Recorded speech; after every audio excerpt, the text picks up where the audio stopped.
Olá, tudo bom? Como é que você está? Chances são de que você esteja melhor do que o nosso índice de ações, né? O nosso índice de ações está sendo fuzilado ou espancado, né? E ele só cai, né? Essa semana até que foi mais tranquila, né? A gente encerrou aqui a semana com menos 1% apenas, né? A gente está acostumado com quedas aí de 5 a 10% na semana, até que foi tranquilo, né? Eu até brinco, né, com os meus clientes, o dólar a R$ 3 estava caro, o dólar a R$ 4 estava caro, o dólar a R$ 5 está caro. Daqui a pouco o dólar está R$ 10 e está caro, né? Quando que a gente vai começar a diversificar nossos investimentos com posições dolarizadas, né? Eu acredito que faça muito sentido, tá bom? Mas vamos ver aqui, eu compartilhando aqui, eu consigo? Cadê? Aqui. Aí, agora deu certo, né? Deu, beleza. Então, aqui a gente tem aqui nos últimos 5 dias, né? Que basicamente a gente pega ali o período de uma semana aqui, menos 1% ali de queda, até que está mais tranquilo, né? Se a gente for olhar para o mês, a gente está vindo do 114 aqui para o 104, tá? E se bater os 100 mil pontos, fica complicado. Você está vendo que tem uma linhazinha aqui de tendência de baixa?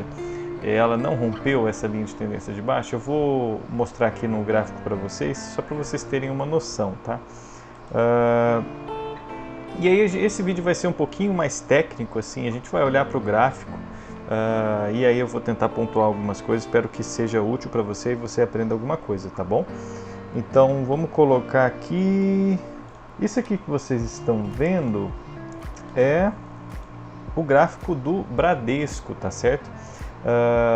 BBDC3, tá? Gráfico de um dia, quer dizer o que? Cada barrinha dessa daqui que você tá vendo, tá certo? Se a gente der o zoom, ó, a gente vê ela maior, tá vendo? Isso daqui representa um dia, tá certo? Então, só para você ter uma noção, o ponto mais acima dessa barra é a alta do dia, o ponto mais abaixo é o mínimo do dia. Não precisa se preocupar muito com isso se você não tiver esse conhecimento, tá? O ponto é o seguinte, a gente vai pegar aqui, por exemplo, os últimos, a gente está aqui no início de outubro e novembro, né? Você vê que em outubro pareceu que a ação estava subindo e em novembro ela acabou caindo de novo, perdeu aqui um suporte, tá? Então, por exemplo, se a gente for olhar um período um pouco maior, que é a partir de junho, olha que interessante, né? A partir de junho a gente já começa a observar algumas coisinhas, tá? Junho, muita gente entrou na bolsa em junho, tá? Porque estava tendo muito IPO ali em maio, em junho, e depois foi só caindo, foi só indo de base aqui, né? Tem uma função interessante aqui que a gente desenha uma tendência, tá? Olha que interessante. Quando a gente tem esse rompimento aqui, ó, então a gente vai tentar desenhar uma tendência aqui, ó, olha só. Ela bateu aqui, aqui, e aqui a gente vai desenhar outra tendência, tá? Então você percebe que ela tem uma linha de tendência aqui ela não chegou a romper a resistência aqui, a linha de cima, suporte e resistência, né? Não chegou a bater a resistência de cima, não teve força e continuou caindo, né? Então seguiu a tendência de baixo aqui, tá? Nesse ponto aqui, lateralizou um pouco, tá? Igual parcialmente nesse ponto aqui, tá? Então ela acabou lateralizando um pouco, mas pode ser que a gente tenha um rompimento ou do suporte e continue na tendência de baixo. O suporte é a linha de baixo, tá, pessoal? A resistência é a linha de cima, tá? Numa tendência de queda. Então, se, por exemplo, a gente tiver um rompimento aqui da resistência, que é a linha de cima, quer dizer que chances são de que esse ativo aqui pode ter uma alta, né? Voltar para um ciclo de alta, tá? Mas como ela está seguindo sempre topos e fundos decrescentes, né? Então aí acaba complicando, né? Deu uma lateralizada aqui um pouco, mas eu queria mostrar para vocês como que a gente desenhar essas tendências é muito interessante. Quando a gente estava numa tendência de alta, olha que interessante, né? A gente tem sempre topos e fundos, normalmente ascendentes, quando a gente está numa linha de alta, né, num canal de alta, e topos e fundos decrescentes numa tendência de baixa, tá certo? Então, por exemplo, nesse caso aqui, quando a gente tinha... Vamos observar os cenários aqui, tá? Eu vou voltar para minha linha aqui, para a gente poder ver aqui, ó. Quando a gente estava aqui em março de 2021, tá? Ainda esse ano, tá?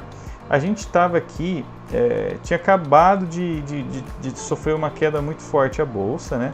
Então, por exemplo, aqui a gente tinha aqui, tô querendo colocar o meu cursor aqui, não está deixando. Pronto. Então, aqui voltou. Então, aqui no início do ano a gente já iniciou caindo, né, a bolsa, né?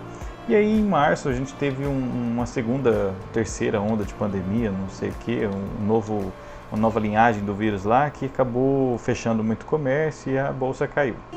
Depois que foi normalizando, que teve uma perspectiva melhor, a bolsa subiu bastante, né? Isso foi até junho, tá certo? Aonde deu ali um monte de problema, rompimento do teto de gasto, o dólar voltou a subir bastante também, entendeu? E aí a bolsa foi só caindo, né? Então você percebe aqui que ela continua num ciclo de baixa, né? Aqui, nessa ação do Bradesco que a gente está analisando, ela tenta lateralizar aqui, mas ela teve uma forte queda aqui ontem, inclusive, foi no dia 4, e aí no outro dia acabou abrindo com gap de alta, né? Então, o que a gente pode esperar para a Bolsa nesse início de novembro, né? O que vai acontecer, pelo menos com o Bradesco, que a gente está vendo aqui, tá? O Bradesco segue tendo alta lucratividade, né? Tem uma boa seguradora por trás também, bons números, tá? Mas isso muitas empresas da nossa Bolsa estão com bons números, né? Os conceitos de valuations estão bons, né? Teoricamente, quando a gente pensa em investimento em valor, ou seja, comprar bons ativos por um preço mais barato, faz muito sentido a gente diversificar, ter alguns ativos em bolsa, tá? Para aqueles que já estavam posicionados, né, muitas pessoas estavam posicionadas no ativo, talvez aqui a R$ 22, a R$ 24, e aí agora a gente está falando de um ativo a R$ 17, né? Se o seu nível de risco permite com que você se exponha mais a esses ativos que você já tem, é um bom negócio. O que está acontecendo dentro das empresas não necessariamente reflete o nosso cenário macroeconômico, ou seja, o nosso cenário político, fiscal, nossa economia real, tá certo? Muitas vezes a Bolsa tenta refletir muito o futuro, né?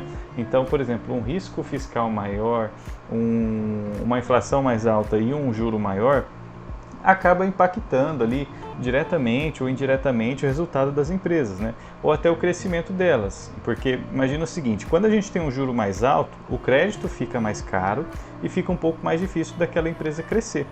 Então, naturalmente, por exemplo, o lucro de uma empresa em um cenário de juro muito alto pode abaixar, entendeu? O importante é sempre a gente estar diversificando nossos investimentos e fazendo, por mais que a gente for investir em ações, tentar investir em boas empresas, com bons fundamentos, tá, pessoal?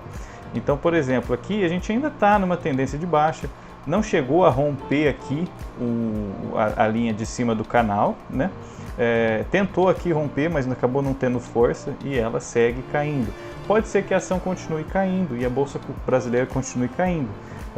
Quando que vai ser o fundo da Bolsa Brasileira, né? Porque aqui a gente teve um fundo em março, né? E voltou para um novo canal de alta e aqui agora a gente está vendo aí onde que vai ser esse fundo, né? Então, por mais que a gente tenha aqui uma perspectiva negativa, a previsão da XP, tá? É para uma bolsa a 125 mil pontos para meados de 2022, tá certo? Então, é isso daí. A gente viu aqui a ação do Bradesco, com um pouco do comportamento dela ali. Você viu que do início do ano até março, né? Vamos voltar aqui para você ver. Do início do ano até março, a gente teve aqui, que é um canal de baixa aqui, né? E depois de março até junho, a gente teve um canal de alta. De junho para frente, a gente formou aqui dois canais de baixa, tá? São praticamente idênticos aqui. tá certo? E aqui a gente ainda não está, a gente está no meio do canal ainda, deu uma lateralizada, mas a gente ainda não tem uma tendência de alta se formando, tá? Então a gente pode analisar depois aí com mais, esperar aí mais um pouquinho para a gente poder analisar de novo, né? Mas Bradesco é isso, tá? E eu peguei o Bradesco porque é uma grande ação do nosso índice e muitas ações do nosso índice tá com um comportamento parecido, tá? Se você for olhar, por exemplo, o Vale, se você for olhar, por exemplo, o Petrobras, ou o Banco do Brasil, ou Itaúsa, né? Essas empresas que fazem grande parte do índice, né, tem um grande peso no índice, elas estão com comportamentos parecidos, tá bom? Esse tipo de vídeo foi um pouco mais técnico, espero ter agregado. A gente volta na próxima semana com mais um vídeo, tá bom? E espero que tenha contribuído. Curta o vídeo, se inscreva no canal, a gente se vê numa próxima oportunidade. Um abraço.